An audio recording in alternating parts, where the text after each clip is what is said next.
Мадра представляет слайд-программу. Молитва. Часть 1. Ступенька 11. Молитва образовалась от достоверности опознания связи живой с высшим миром. Само понятие такой связи делает человека сильным и устремленным. Явите уважение ко всему, носящему признаки высшего мира. Книга Аум. Агни-йога. Встревоженный ребенок приникает к коленям матери. Он не просит за себя, но чует прочную опору и защиту. Также раньше или позже потрясенный человек обращается к высшему миру. Ему некуда будет идти. Он может смущаться непрошенными свидетелями, но хотя бы тайно сердце его затрепещет о самом высшем.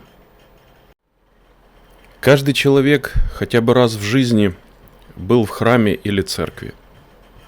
Даже не во всем разбираясь, мы проникаемся каким-то особым чувством благости, успокоения.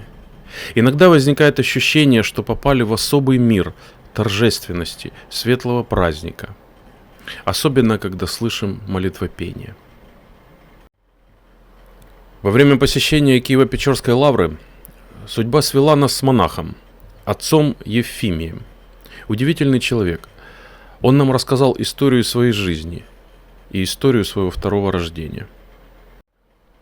В 1979 году, будучи преподавателем, он заболел раком. Уже во время операции хирурги установили, что метастазы проникли в другие органы, и опухоль удалить нельзя. Рану на животе просто зашили. А жене сказали, чтобы готовились к похоронам. Ждать печального события оставалось недолго, так как к тому времени больной уже не мог есть. Пища не проходила. И тогда он вспомнил о Боге и начал молиться. Просил только одного – оставить жизнь, обещая до конца дней служить Ему. На вопрос, был ли он верующим, отец Ефимий отвечал: как все. Ходил по праздникам в церковь, ставил свечку. 4 суток, и днем, и ночью продолжалась молитва. Всем сердцем я взывал к Богу. И чудо произошло. На 4-е сутки он понял, что его молитва услышана. На вопрос: а как вы узнали, что молитва услышана? Святой Отец ответил: в человеческом языке нет таких слов, чтобы описать то чувство благости, которое заполнило мое сердце. На 9-е сутки он начал есть. Врачи просто развели руками. В том же году началась монашеская жизнь, а с 1989 года служение в Киево-Печорской лавре.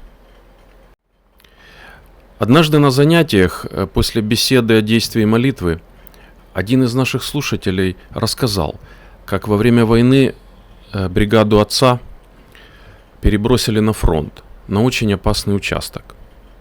И там почти все погибли. Остались в живых только 3. И вот через время ветераны встретились. И один из них признался своим фронтовым побратимам, что выжил только благодаря тому, что перед отправкой на фронт дед дал ему молитву Пресвятой Богородице и строго наказал читать и утром, и вечером, и перед каждым боем. Читал все время, и теперь с ней не расстаюсь. Его товарищи улыбнулись и достали точно такие же карточки с такой же молитвой. Однажды наша пациентка рассказала, как она вымолила жизнь своего ребенка. Сын тяжело заболел и попал в реанимацию. Врачи сказали, что жить осталось 2-3 суток, и что они ничего не могут сделать. Женщина рассказывает: почему оказалась в церкви, я не знаю. Помню, долго ходила по городу потерянная, а когда пришла в себя, стою на коленях в храме и усердно молюсь. До этого в церковь вообще не ходила, даже на праздники. Какие слова говорила и говорила ли вообще что-то, не помню. Помню только, что сердцу было горячо-горячо. Сколько так продолжалось, даже не знаю. Дальше помню только, как какая-то старушка вывела меня на улицу и сказала: «Дочка, храм закрывается. Ты так усердно молилась, Бог тебя обязательно услышит и поможет». Ночью спала без сновидений, а утром пораньше отправилась в больницу. На душе, как ни странно, было очень спокойно. Врачи сказали, что непонятно почему, но произошел перелом болезни. Кризис миновал. Сын пришел в себя, попросил есть. И самое главное, будет жить. Для верующего человека молитва – неотъемлемая часть его жизни. Наступило время, когда многие люди, до этого не помышлявшие о Боге и о Высшем, в тяжелейшие минуты горя, болезни, отчаяния обращаются к молитве, как к последней опоре и спасению. Почему они это делают? Святые отцы так говорили: молитва есть дыхание души, как воздух – дыхание тела. Молитва есть источник и двигатель всего. В учении живой этики в книге «Аум» есть такие строки. Существует мнение, что молитва есть нечто отличное от обихода. Между тем, она есть основа жизни. Без связи с высшим миром немыслимо человечество. Оно будет хуже зверей. Так можно рассматривать связь с высшим миром как основу бытия. Не имеет значения, на каком языке будет совершаться воззвание. Мысль не имеет своего языка, но зато она всепроникающая. Но произнося свою молитву, часто ли мы задумываемся о сокровенной глубине ее? Чтобы понять действие молитвы, мы должны понять ее внутренний глубинный смысл. Давайте посмотрим в звездную ночь на небо. Мы увидим миллиарды звезд, но мы не знаем, сколько светил останется за пределами нашего взора. Перед нами бесконечность Вселенной, в которой без сомнения есть и миры с несравненно более высоким уровнем развития, чем наша Земля.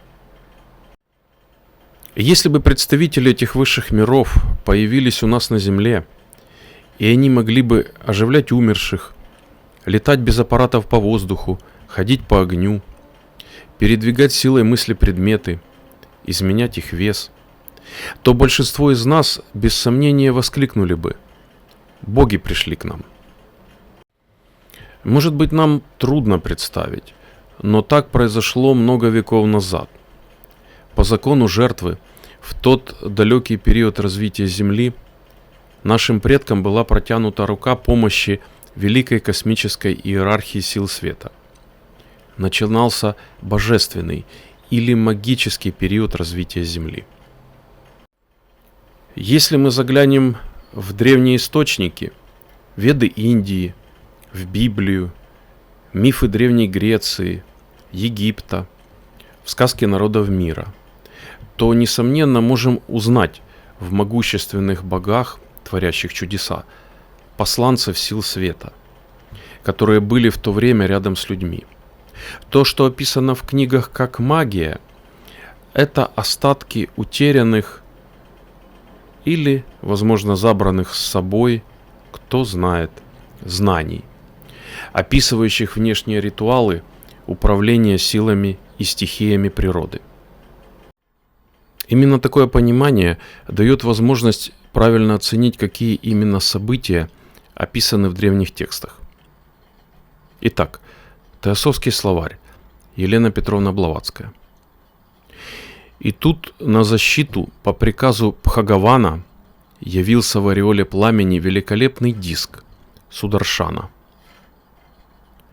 Источник Вишну Пурана, глава 19. Пураны на санскрите переводятся буквально «древние знания», собрание символических и аллегорических писаний. Ветхий Завет, Левит, третья книга Пятикнижия, глава 26. «Я Господь, Если вы будете поступать по уставам моим, и заповеди мои будете хранить и исполнять их, то я дам вам дожди в свое время, и земля даст произрастания свои, и дерева полевые дадут плод свой, и молодьба хлеба будет достигать у вас собирания винограда. Собирание винограда будет достигать посева. И будете есть хлеб свой досыта, и будете жить на земле вашей безопасно. Пошлю мир на землю вашу. Ляжете, и никто вас не побеспокоит. Сгоню лютых зверей с земли вашей, и меч не пройдет по земле вашей.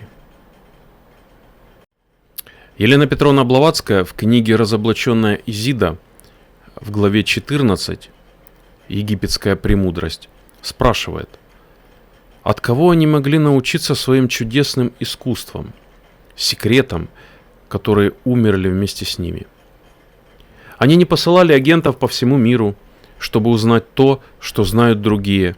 Наоборот, мудрые люди соседних стран прибегали к их знанию. Египет, гордо уединившись в своем зачарованном царстве, как сказочная королева пустыни, творил чудеса, как бы по мановению волшебного жезла. Затем она описывает чудеса, которые, опираясь только на материалистическое восприятие мира, объяснить невозможно. Шло время. Человечество набиралось опыта, знаний, мужества и уже не нуждалось в непосредственной опеке и постоянном присутствии посланников на физическом плане.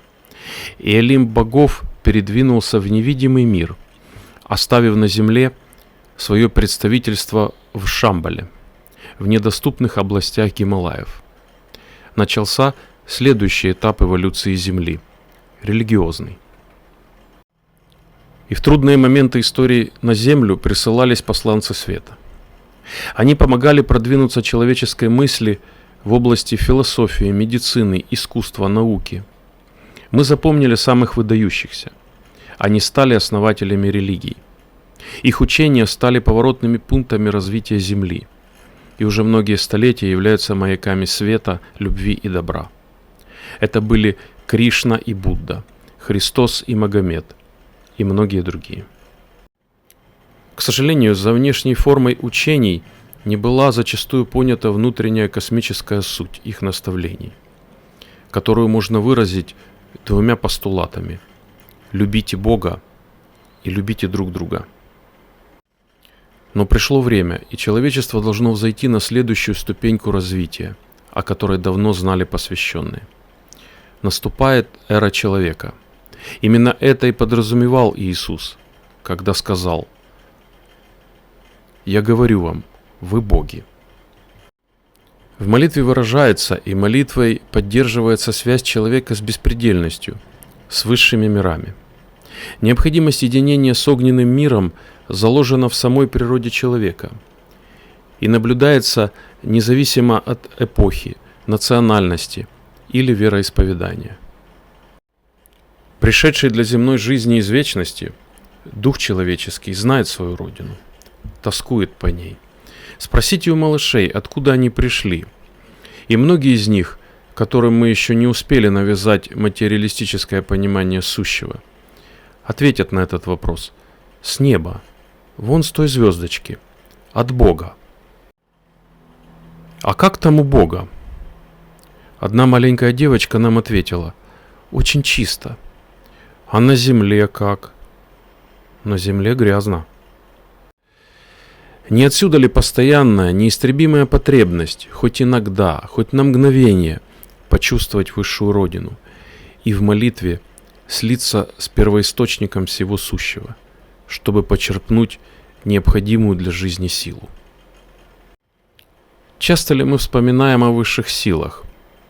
Признаемся себе честно: нет. Как правило, мы обращаемся к святым, к Богу, только когда нам плохо. Люди в такие минуты находят утешение в молитве, и появляется внутреннее успокоение. Но вот кризис миновал, и что же? Нам становится неудобным ходить в церковь, молиться, тратить на это время. И не только внешне, но главное внутренне мы отходим от поиска смысла жизни, от размышления о высшем мироздании. Наш обыденный ум опять становится полновластным хозяином, закрывая сокровенный смысл бытия.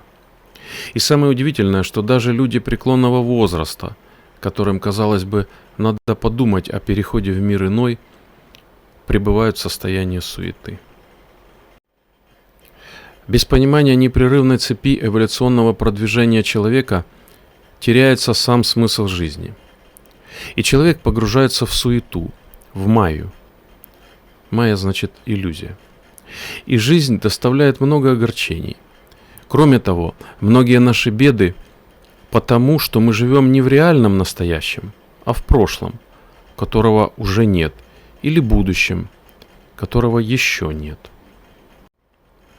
Мы переживаем, долго находимся под впечатлением чего-то плохого отношения к нам, хамского поведения продавца, соседки, прежде всего обвиняя окружающих, не понимая, что часто сами являемся источником агрессии.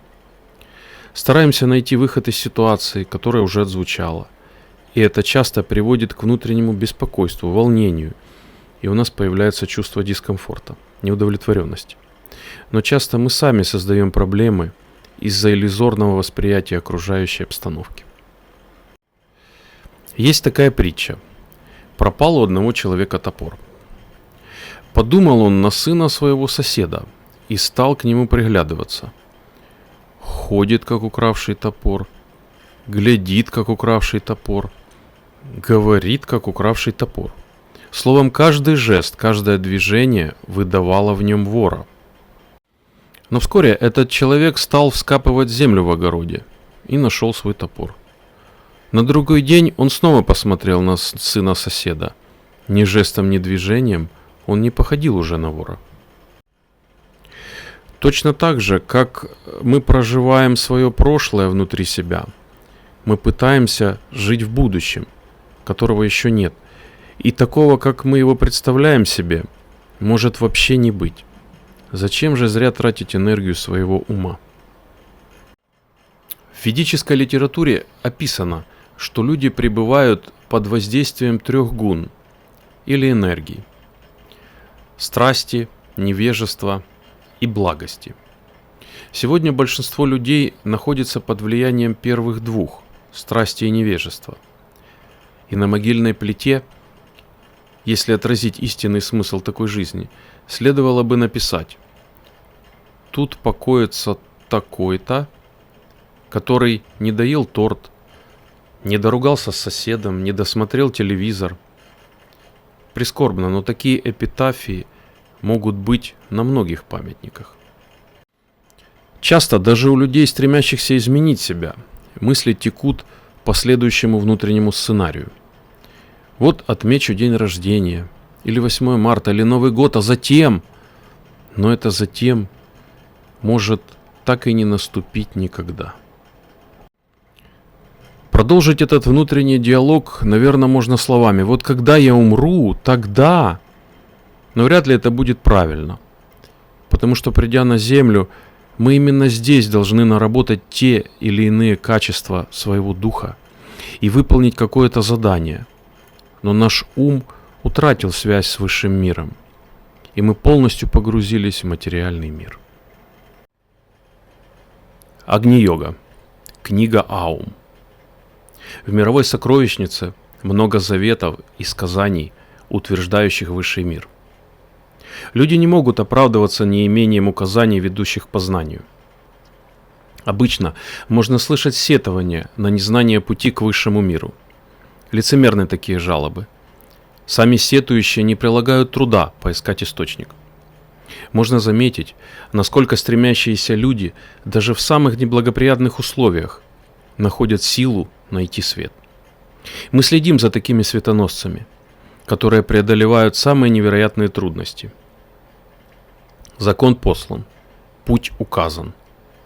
Пусть найдет ищущий. Поиск пути выхода из окружающей нас майи мы предлагаем вам, дорогие наши зрители и слушатели, продолжить с нами в следующих наших программах. Подписывайтесь на наш канал и ставьте лайки. А также будем рады ответить на ваши вопросы. Будьте счастливы. Пусть миру будет хорошо.